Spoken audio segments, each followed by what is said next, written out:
नमस्कार, आप सभी का स्वागत है भाग्यम में। मैं हूं पंडित चंद्रशेखर शर्मा। दर्शकों, सबसे पहले हम बात करते हैं आज के दिन के पंचांग की। आज दिनांक है 11 सितंबर सन 2023। विक्रम संवत 2080 चल रहा है। भाद्रपद मास है, कृष्ण पक्ष है, वर्षा ऋतु है। तिथि आज की द्वादशी है और आज का वार है सोमवार।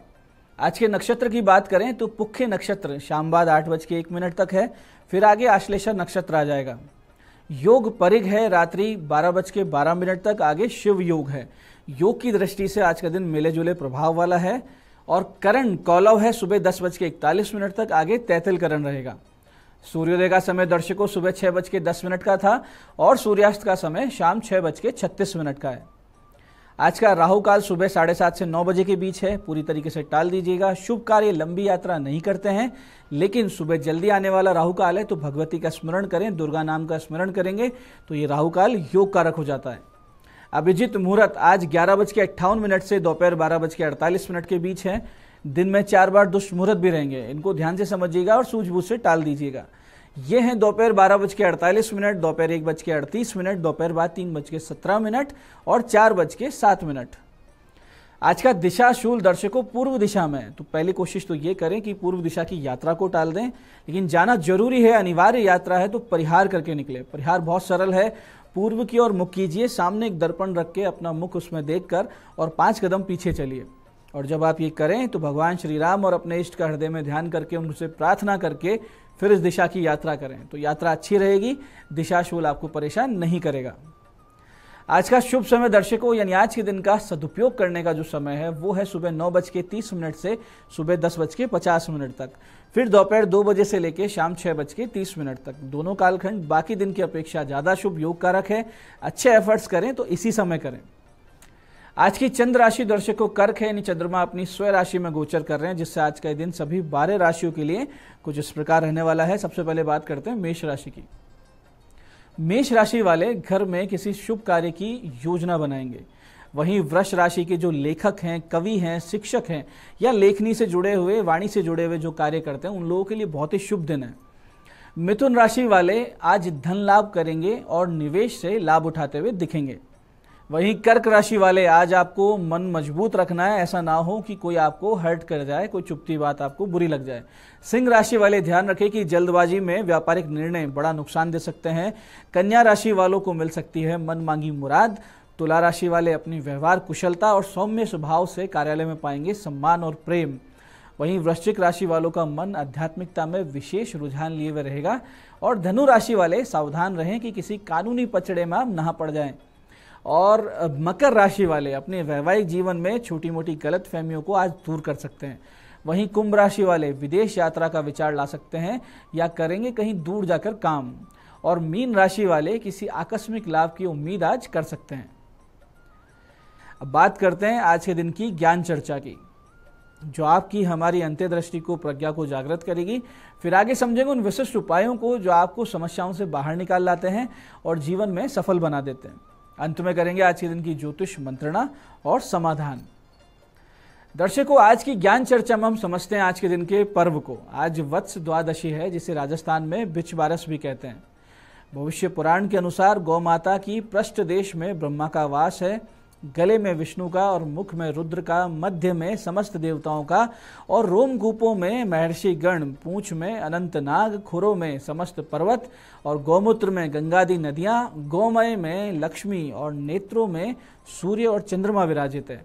इसलिए बच बारस गोवत्स द्वादशी के दिन महिलाएं अपनी संतान की उन्नति और दीर्घायु और परिवार की खुशहाली के लिए ये पर्व मनाती है। इस दिन घरों में विशेष करके बाजरे की रोटी, जिसे सोगरा भी कहा जाता है, और अंकुरित अनाज की सब्जी बनाई जाती है।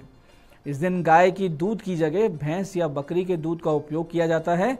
और बच बारस के दिन जिस घर की महिलाएं गौ माता का पूजन अर्चन करती हैं, उसे रोटी और हरा चारा खिलाकर उसे तृप्त करती हैं, उस घर में माँ लक्ष्मी की कृपा सदैव बनी रहती है और उस परिवार में कभी भी अकाल मृत्यु नहीं होती। दर्शकों, गौ माता के पूजन का विशेष महत्व है। ये परमात्मा श्री कृष्ण की आराध्या हैं और ज्योतिष और धर्म शास्त्रों में बताया गया है कि विवाह जैसे मंगल कार्यों के लिए गोधूली बेला सर्वोत्तम सबसे अच्छा मुहूर्त होता है। संध्या काल में जब गायें जंगल से घास आदि चर के खाकर वापस आती हैं तो गौ माता के खुरों से जो उड़ने वाली धूल है वो समस्त पापों का नाश कर देती है।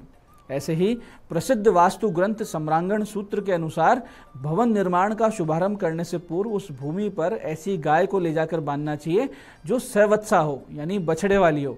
नवजात बछड़े को गाय जब दुलार करके चाटती है तो उसका फेन जो भूमि पर गिरता है वो उसे पवित्र बना देता है और वहाँ के समस्त दोषों का जो निवारण है वो स्वतः ही हो जाता है।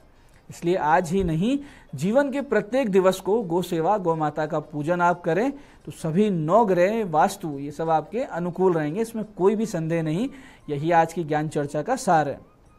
अब बात करते हैं उन विशिष्ट उपायों पर जो आपकी सभी प्रकार की समस्याओं के सरल समाधान कर देते हैं और जिन्हें करके आप असफलता को बहुत पीछे छोड़ते हुए सफलता की ओर दृढ़ता से, तेज गति से, कॉन्फिडेंस के साथ अग्रसर होते हैं। सबसे पहले बात करते हैं उनकी जिनका जन्मदिन है। तो जिनका जन्मदिन है, आप सभी लोग आज भगवान शिव जी पर कच्चा दूध और गंगा जल अर्पित करें। 1.25 किलो गौ घृत किसी मंदिर की अखंड ज्योति में अर्पित करें। इसके साथ ही आज के दिन गौशाला में किया गया हरे चारे का दान आपके आने वाले वर्ष को बहुत ही सुंदर, बहुत ही योग कारक बना सकता है, ईश्वर की अनुकंपा दिला सकता है। ऐसे ही दर्शकों, आज का दिन उन लोगों के लिए भी बहुत विशेष उपाय लेकर आए जिनका धन अटका हुआ है या जिनके जीवन में धन की कमी बनी रहती है। आपको करना सिर्फ ये है कि रात्रि 8:42 के बाद में माता सरस्वती और लक्ष्मी जी साथ में एक साथ हों ऐसा चित्र अपने पूजा स्थान में एक आसन पर स्थापित करें, उनकी पंचोपचार से पूजन करें। इस पूजन में आप उत्तर की ओर मुख करके बैठेंगे। आसन वस्त्र पीले रंग के रहेंगे। 27 माला का जाप आपको इस बहुत ही विशिष्ट गोपनीय मंत्र का करना है और फिर चमत्कार देखिए जीवन में। मंत्र इस प्रकार है, ध्यान से समझिएगा। ओम सरस्वती ईश्वरी भगवती माता क्राम क्लीम श्रीम श्रीम मम धनम देहि फट स्वाहा। मंत्र फिर से समझते हैं। ओम सरस्वती ईश्वरी भगवती माता क्राम क्लीम श्रीम श्रीम मम धनम देहि फट स्वाहा। इस पूजन को आप 3 दिन कीजिए, यानी आज कीजिए, कल कीजिए और परसों कीजिए। समय और विधान यही रहेगा। मात्र 3 दिन की उपासना साधना से आप देखेंगे कि आपका रुका हुआ धन भी आने लगा है, साथ ही आपकी आर्थिक स्थिति पहले से बहुत बेहतर होने लगी है। ऐसे ही दर्शकों, कभी कभी रोग के कारणों का अनुमान नहीं लग पाता है और कितने भी दवा इलाज सब करवा लें लेकिन समस्या ज्यों की त्यों बनी रहती है। ऐसे में आज के दिन बहुत ही सटीक उतारे का प्रयोग करके आप इस समस्या से बाहर बहुत आसानी से आ सकते हैं। इसके लिए करना सिर्फ ये है कि दोपहर 1:04 से लेकर दोपहर 2:01 के बीच 2.25 किलो बाजरे का दलिया तैयार करें। उसमें थोड़ा सा गुड़ मिला दें और उसे एक मटके में भरें और इस मटके को रोगी के सिर पर से 7 बार एंटी क्लॉकवाइज आप घुमा लें और फिर ले जाके इसे चौराहे पे या किसी सुनसान स्थान पे रखाएं। जाते वक्त आते वक्त मौन रहेंगे। मटकी रखने के उपरांत पीछे मुड़कर नहीं देखना है। दर्शकों, आज ही से रोगी को आराम मिलेगा, स्वास्थ्य में प्रत्यक्ष सुधार होते हुए आप देखेंगे। ऐसे ही आज शाम 8:15 से आप एक मंत्र प्रयोग करके इस प्रकार के जीर्ण रोग से मुक्त हो सकते हैं। कभी कभी होता यूं है कि हमारे अनेक जन्मों के कर्म भी आड़े आ रहे होते हैं और हमें स्वास्थ्य लाभ नहीं लेने देते हैं। ऐसी स्थिति में आज आप एक पूजा संपन्न करें। इसके लिए करना आपको ये है कि एक सजल नारियल यानी पानी वाला नारियल लें, उड़द की मिठाई लें, शिव मंदिर जाएं, पंचोपचार से शिव जी का पूजन करें, एक दीपक प्रज्वलित करें और फिर भगवान धर्मराज का ध्यान करें जो हमारे कर्मों का हिसाब किताब रखते हैं। फिर इस प्रकार से साधना का संकल्प लें, जल हाथ में लें और कहें मम सकलापदाम विनाशनाय सर्व रोगाणाम प्रशमनार्थे श्री धर्मराज मंत्र जप महम करिष्ये। इस प्रकार संकल्प लेके जल को आप छोड़ दें और फिर इस बहुत ही विशिष्ट मंत्र की 27 माला का जाप आपको करना है। मंत्र ध्यान से समझिएगा। मंत्र इस प्रकार है। ओम क्रोम ह्रीम आम वेम वेतवस्ताय धर्मराजाय भक्तानुग्रह कृते नमः। मंत्र को फिर से समझिए। ओम क्रोम ह्रीम आम वेम वेतवस्ताय धर्मराजाय भक्तानुग्रह कृते नमः। इस प्रकार से आपको 27 माला का जाप करना है और फिर आप देखें कैसे आपके स्वास्थ्य में सुधार हो रहा है, कैसे आप रोग से, पीड़ाओं से मुक्त हो रहे हैं। तो दर्शकों, ये थे आज के विशिष्ट उपाय जो आपको समस्याओं से बाहर ला रहे हैं, आपकी मनोकामनाएं पूरी कर रहे हैं। अब बात करते हैं आपके सवालों की। आपके सवालों में आज हमारे पास जन्म पत्रिका आई है हमारे दर्शक लोकेंद्र सिंह जी की। 27 फरवरी 1983 का इनका जन्म है। दोपहर बाद 4:08 डीडवाना। वैवाहिक जीवन में समस्या आ रही है, उपाय बताएं, ये इनका प्रश्न है। देखिए लोकेंद्र जी, आपकी कर्क लग्न और सिंह राशि की जन्म पत्रिका है। सप्तम भाव का अधिपति शनि उच्च राशि में है। छठे आठवें भाव यानी दोनों भाव जो सप्तम विवाह भाव के इर्द गिर्द होते हैं उनमें क्रूर ग्रह बैठे हैं, तो विवाह भाव का बंधन कर रहे हैं। ऐसे में आपका विवाह टिके रहना लगभग असंभव है। फिर भी आप 4 शनिवार दोपहर 1:30 से 2:30 बजे के बीच में नीम, पीपल, बरगद के पौधे अधिक से अधिक संख्या में लगाइए, तो पॉसिबिलिटी है कि समस्या में सुधार हो जाए। आज की दूसरी जन्म पत्रिका हमारे पास आई है हमारी दर्शक वान्या जी की। 24 मार्च सन 2003 का इनका जन्म है। सुबह 11:10 दिल्ली। प्रश्न किया है लव मैरिज और अरेंज्ड। वान्या जी, वृष लग्न, वृश्चिक राशि आपकी है, जिसमें लग्न में शनि राहु का प्रेत दोष है, सप्तम में चंद्र केतु का ग्रहण दोष है। तो ये दर्शा रहा है कि आपके निर्णय बहुत गलत रहते हैं और आगे भी गलत रहेंगे अपने रिलेशंस को लेकर। आप लव मैरिज का जो ख्याल है अपने दिमाग से निकाल दीजिए।